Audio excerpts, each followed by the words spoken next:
Hello my dear students, നമ്മുടെ industrial റിലേഷൻ്റെ 34ാമത്തെ സെഷനാണ്. ഇതിൽ നമ്മൾ കോൺഫ്ലിക്റ്റ് ആൻഡ് കോൺഫ്ലിക്റ്റ് മാനേജ്മെൻറ്റിൽ കോൺഫ്ലിക്റ്റ് റെസൊല്യൂഷൻ ടെക്നിക്സ് എന്തൊക്കെയാണെന്നുള്ളത് നോക്കുകയാണ്. ആദ്യം പ്രോബ്ലം സോൾവിങ് അല്ലെങ്കിൽ കൊളാബറേഷൻ അല്ലെങ്കിൽ കോൺഫ്രോണ്ടിങ് എന്ന് പറയും. എന്താണ് പ്രോബ്ലം സോൾവിങ് അല്ലെങ്കിൽ കൊളാബറേഷൻ കോൺഫ്രോണ്ടിങ്? അതായത് ഈ പറയുന്ന കോൺഫ്ലിക്റ്റ് രണ്ട് വ്യക്തികൾ തമ്മിൽ അല്ലെങ്കിൽ രണ്ട് ഗ്രൂപ്പുകൾ തമ്മിൽ അവരുടെ ഒപ്പീനിയൻസിൻ്റെ വ്യത്യാസം കൊണ്ട് ഉണ്ടാവുന്നതാണ്. അപ്പോൾ ഇങ്ങനെയുള്ള ആൾക്കാർ, ഈ കോൺഫ്ലിക്റ്റിൽ ഏർപ്പെടുന്ന വ്യക്തികൾ തമ്മിൽ ഒരു ഡിസ്കഷനിലേക്ക് മുന്നോട്ട് വരികയാണ്. എന്നിട്ട് അവരെന്ത് ചെയ്തു, വളരെ ഓപ്പൺ മൈൻഡായിട്ട് അവരെന്ത് ചെയ്യുന്നു, ഡിസ്കഷൻ നടത്തുന്നു. അങ്ങനെ ഡിസ്കഷൻ നടത്തി അവരെന്ത് ചെയ്തു, അവർ തമ്മിലുള്ള കോൺഫ്ലിക്റ്റിന് ഒരു സൂട്ടബിൾ ബെസ്റ്റ് ഓൾട്ടർനേറ്റീവ് ആയിട്ടുള്ളൊരു സൊല്യൂഷൻ അവർ ഫോം ചെയ്തെടുക്കുകയാണ്. ഓക്കെ, സോ അവരുടെ ആ ഒരു ഈ കോൺഫ്ലിക്റ്റിനെ കുറിച്ച് അവർ ഡിസ്കസ് ചെയ്യുമ്പോൾ അവരുടെ പേഴ്സണൽ ഇമോഷൻസ് എല്ലാം അവിടെ ഡിസ്കസ് ചെയ്ത് അവരെന്ത് ചെയ്യുന്നു, രണ്ടുപേർക്കും ഉചിതമായിട്ടുള്ള രീതിയിലുള്ള ഒരു സൊല്യൂഷനാണ് കണ്ടെത്തുന്നത്.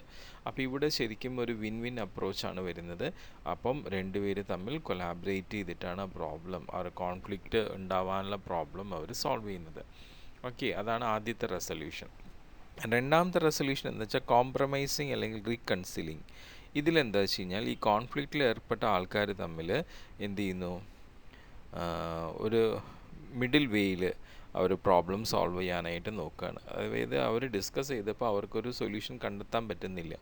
അപ്പോൾ അതുകൊണ്ട് അവരെന്ത് ചെയ്തു, കുറേയധികം ഡിസ്കഷൻസൊക്കെ ശേഷം എന്ത് ചെയ്യുന്നു, ചില കാര്യങ്ങളൊക്കെ ഒരു പാർട്ടി വിട്ടുകൊടുക്കാനും ചില കാര്യങ്ങൾ മറ്റു പാർട്ടിയും വിട്ടുകൊടുക്കാവുന്ന രീതിയിൽ അങ്ങനെ വിട്ടുകൊടുത്തിട്ട് കോംപ്രമൈസ് ചെയ്യാണ്. അപ്പോൾ അത് ശരിക്കും ഒരു ലൂസ് ഔട്ട്കമ്മാണ് വരുന്നത്. രണ്ട് പാർട്ടിക്കും ഈ ഒരു കോൺഫ്ലിക്റ്റ് റിസോൾവ് ചെയ്യുമ്പോൾ എന്തോ നഷ്ടപ്പെട്ട ഒരു പ്രതീതിയാണ് ഉണ്ടാവുക. അതാണ് കോംപ്രമൈസ്. ഇനി ചില കോൺഫ്ലിക്റ്റിൽ നോക്കുകയാണെങ്കിൽ വിഡ്രോയിങ് അല്ലെങ്കിൽ അവോയ്ഡിങ് എന്നുള്ള സിറ്റുവേഷനാണ് വരുന്നത്. ദാറ്റ് മീൻസ് ഈ കോൺഫ്ലിക്റ്റിൽ ഏർപ്പെട്ട രണ്ട് വ്യക്തികളിൽ ഒരു വ്യക്തി എന്ത് ചെയ്യുന്നു, ആ കോൺഫ്ലിക്റ്റിൽ നിന്ന് വിഡ്രോ ചെയ്യുന്നു, അവോയ്ഡ് ചെയ്യുന്നു. അപ്പം അയാൾ വിട്ടുകൊടുക്കുകയാണ്, മറ്റുള്ള ആളുടെ ഒപ്പീനിയനാണ് ശരി എന്നുള്ള രീതിയിൽ അയാൾ വിട്ടുകൊടുത്ത് എന്ത് ചെയ്യുന്നു, ആ കോൺഫ്ലിക്റ്റിൽ നിന്നും പിന്മാറുന്നു. ഓക്കെ, അപ്പം ഈ പറയുന്ന ഓപ്പോസിങ് പാർട്ടി ഭയങ്കര ഇമോഷണലി ചാർജ്ഡ്, ഭയങ്കര ദേഷ്യത്തിലായിരിക്കും. അപ്പോൾ ആ ദേഷ്യത്തിന് മുമ്പിലായിരിക്കും ഇയാൾ കൂൾ ഡൗൺ ആവുന്നത്. അപ്പോൾ അങ്ങനെയുള്ള രീതിയിൽ നമുക്ക് റിസോൾവ് ചെയ്യാം. പിന്നെ ഫോഴ്സിങ് അല്ലെങ്കിൽ കമ്പീറ്റിംഗ്, അതായത് കോൺഫ്ലിക്റ്റ് ഏർപ്പെടുന്ന വ്യക്തികളിൽ ഏതൊരു വ്യക്തിക്കാണ് കൂടുതൽ പവർ ആൻഡ് അതോറിറ്റി ഉള്ളത്, ആ വ്യക്തി മറ്റാളെ എന്ത് ചെയ്യുന്നുണ്ടാവും, ഫോഴ്സ് ചെയ്തിട്ട് അയാളുടെ ഒപ്പീനിയൻസ് ആണ് ശരി എന്നുള്ള രീതിയിൽ അത് ഡോമിനേറ്റ് ചെയ്യിക്കുന്നുണ്ടാവും. മറ്റുള്ള ആളുടെ ഒരു അഭിപ്രായങ്ങളോ അയാളുടെ ഒരു കാര്യവും മാനിക്കാതെ ആയിരിക്കും ചെയ്യുന്നത്. ഇതൊരു win lose kind of outcome ആണ് ഉണ്ടാവുക. ആ ഡോമിനേറ്റിങ് ആയിട്ടുള്ള വ്യക്തി വിൻ ചെയ്യുകയും അയാളെ അണ്ടർ എസ്റ്റിമേറ്റ് ചെയ്യുന്ന വ്യക്തി ലൂസ് ചെയ്യുകയും ചെയ്യുന്ന ഒരു സാഹചര്യമാണ് ഇവിടെ കാണുന്നത്. അപ്പോൾ ഇങ്ങനെയുള്ള ടെക്നിക്സ് നമുക്ക് ഈ പറയുന്ന അൺനെസസറി, അതുപോലെ വളരെ ഡിസ്ട്രക്റ്റീവായിട്ടുള്ള ടീമിലൊക്കെയും ഇങ്ങനത്തെ ടെക്നിക്സ് യൂസ് ചെയ്യുന്നതായിട്ട് കാണാം. ഇനി അഞ്ചാമത്തെ ഒരു റെസൊല്യൂഷനാണ് സ്മൂത്തിങ് അല്ലെങ്കിൽ അക്കോമഡേറ്റിംഗ്. അതായത് ഈ ഒരു സാഹചര്യത്തിൽ നമ്മുടെ കോൺഫ്ലിക്റ്റിലുള്ളവർ തമ്മിൽ റിസോൾവ് ചെയ്യാൻ വേണ്ടിയിട്ട് മുന്നോട്ട് വരില്ല ഏതെങ്കിലും ഒരു പാർട്ടി പ്രത്യേകിച്ച്. അപ്പോൾ അങ്ങനെ വരുമ്പോൾ മറ്റു പാർട്ടി എന്ത് ചെയ്യുന്നുണ്ടാവും, അവർ മുന്നോട്ട് വന്ന് ഈ പറയുന്ന റിസോൾവ് ചെയ്യാൻ വരാത്ത പാർട്ടീസിനെ അവരെ ഒന്ന് സ്മൂതൻ ചെയ്ത് അവരായിട്ടൊന്ന് അഗ്രി ചെയ്ത് എന്ത് ചെയ്ത് കുറച്ചുകൂടി കംഫർട്ടാക്കി അവരെയും കൂടി നമ്മളുടെ ഒരു കോൺഫ്ലിക്റ്റിൻ്റെ റെസൊല്യൂഷൻ കണ്ടെത്താൻ വേണ്ടിയിട്ട് എൻകറേജ് ചെയ്യാം. അങ്ങനെ നമുക്ക് സ്മൂത്തിങ് അല്ലെങ്കിൽ അക്കോമഡേറ്റിംഗ് എന്നുള്ള രീതിയിൽ എന്ത് ചെയ്യാം, നമുക്ക് കോൺഫ്ലിക്റ്റ് റിസോൾവ് ചെയ്യാം. അപ്പോൾ ഇതൊക്കെ രീതിയിലാണ് നമ്മൾ കോൺഫ്ലിക്ട്സ് റിസോൾവ് ചെയ്യുന്നത്. ഇനി നമ്മളുടെ വർക്ക് പ്ലേസിൽ കോൺഫ്ലിക്റ്റ് അവോയ്ഡ് ചെയ്യാനുള്ള സ്ട്രാറ്റജീസ് എന്തൊക്കെയാണെന്ന് നോക്കാം. ശരിക്കും ഈ പറയുന്ന ഓർഗനൈസേഷനിൽ ജോലി ചെയ്യുന്ന ഏതൊരു എംപ്ലോയീസിൻ്റെയും അവരുടെ ഫസ്റ്റ് ഹോമാണ് ഓർഗനൈസേഷൻ എന്ന് തന്നെ പറയാം. കാരണം അവരുടെ ജീവിതത്തിൽ മാക്സിമം ടൈം യൂട്ടിലൈസ് ചെയ്യുന്നത് ഈ ഒരു ജോലി സ്ഥലത്താണ്. അപ്പോൾ അതുകൊണ്ട് തീർച്ചയായിട്ടും എംപ്ലോയീസ് അവരുടെ കൂടെ വർക്ക് ചെയ്യുന്നവരെ അവരുടെ ഫാമിലി മെമ്പേഴ്സായിട്ട് തന്നെ കൺസിഡർ ചെയ്യേണ്ടത് അനിവാര്യമാണ്. അപ്പോൾ അതുകൊണ്ട് കഴിവതും അവർ തമ്മിലുള്ള കോൺഫ്ലിക്ട്സ് നമ്മൾ അവോയ്ഡ് ചെയ്ത് നല്ല മാക്സിമം പ്രൊഡക്ടിവിറ്റി അവരിൽ ഫോം ചെയ്യേണ്ടതാണ്. അപ്പോൾ അതിനുവേണ്ടി നമുക്ക് നല്ല സ്ട്രാറ്റജീസ് ആവശ്യമായിട്ട് വരുന്നുണ്ട്. അപ്പോൾ നമുക്ക് ഈ വർക്ക് പ്ലേസിൽ കോൺഫ്ലിക്ട്സ് അവോയ്ഡ് ചെയ്യാനുള്ള സ്ട്രാറ്റജീസ് എന്തൊക്കെയാണെന്ന് നോക്കാം. അപ്പോൾ എംപ്ലോയീസ് അവർ വർക്ക് ചെയ്യുമ്പം ഓരോരുത്തരും അവരുടേതായിട്ടുള്ള സ്റ്റൈലിലായിരിക്കും വർക്ക് ചെയ്യുന്നത്. ഓരോ പർട്ടിക്കുലർ സിറ്റുവേഷനിലും അവർ അവരുടേതായിട്ടുള്ള രീതിയിലായിരിക്കും റിയാക്ട് ചെയ്യുന്നത്. അപ്പോൾ സ്വാഭാവികമായിട്ടും പ്രോബ്ലംസ് വരാനുള്ള സാധ്യതയുണ്ട്. അപ്പം അങ്ങനെ പ്രോബ്ലംസ് വരുമ്പോൾ ഒരിക്കലും ഓർഗനൈസേഷൻ ഈ പ്രോബ്ലത്തിനെ അറ്റൻഡ് ചെയ്യാതെ വെറുതെ അങ്ങ് വിടരുത്. നിസ്സാരമായിട്ട് എത്ര ചെറിയ പ്രോബ്ലം ആണെങ്കിലും അതിനെ എന്ത് ചെയ്യണം, അതിനെ അറ്റൻഡ് ചെയ്ത് സോൾവ് ചെയ്ത് വിടുക തന്നെ വേണം. അപ്പോൾ അങ്ങനെ ഈ പ്രോബ്ലംസ് ചെറുതാണെങ്കിലും അത് ഐഡൻറ്റിഫൈ ചെയ്ത് കഴിഞ്ഞാൽ അതൊരു ഓപ്പൺ പ്ലാറ്റ്ഫോമിൽ അഡ്രസ്സ് ചെയ്ത് അതിന് റിലേറ്റഡ് ആയിട്ടുള്ള എല്ലാ എംപ്ലോയീസിനെയും അവിടെ ഇൻവൈറ്റ് ചെയ്ത് ആ പ്രോബ്ലത്തിനെ കുറിച്ച് ഡിസ്കസ് ചെയ്യണം.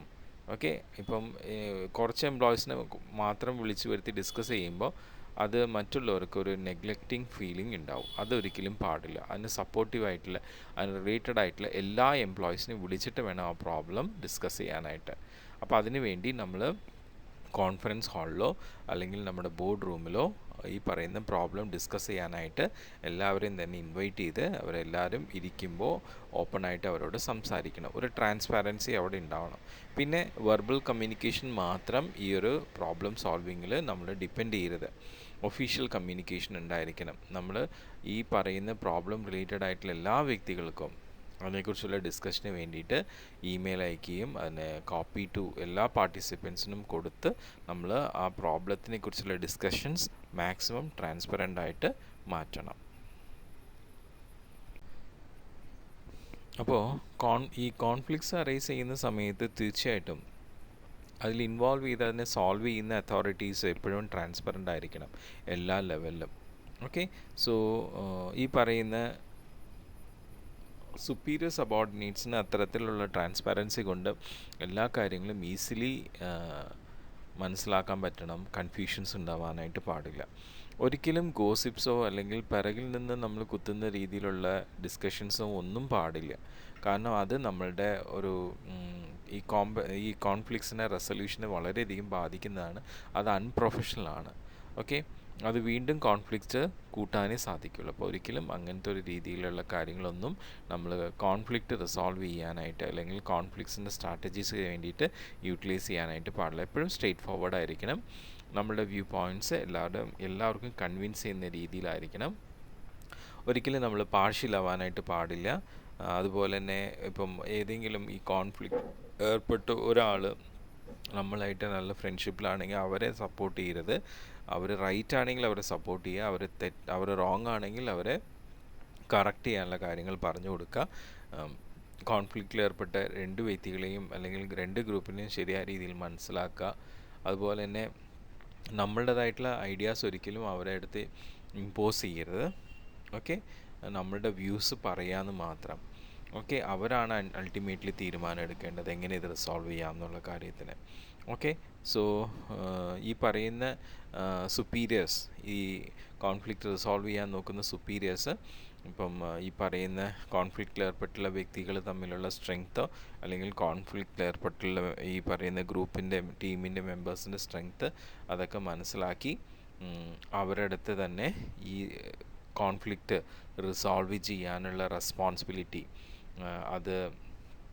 അതിനുള്ള താല്പര്യമെല്ലാം ഉൾക്കൊണ്ടുകൊണ്ട് അവരെ മുന്നോട്ട് കൊണ്ടുവന്ന് ആ കോൺഫ്ലിക്റ്റ് റിസോൾവ് ചെയ്യാനായിട്ട് അവരെ കൊണ്ട് എന്ത് ചെയ്യണം, ചെയ്യിപ്പിക്കണം.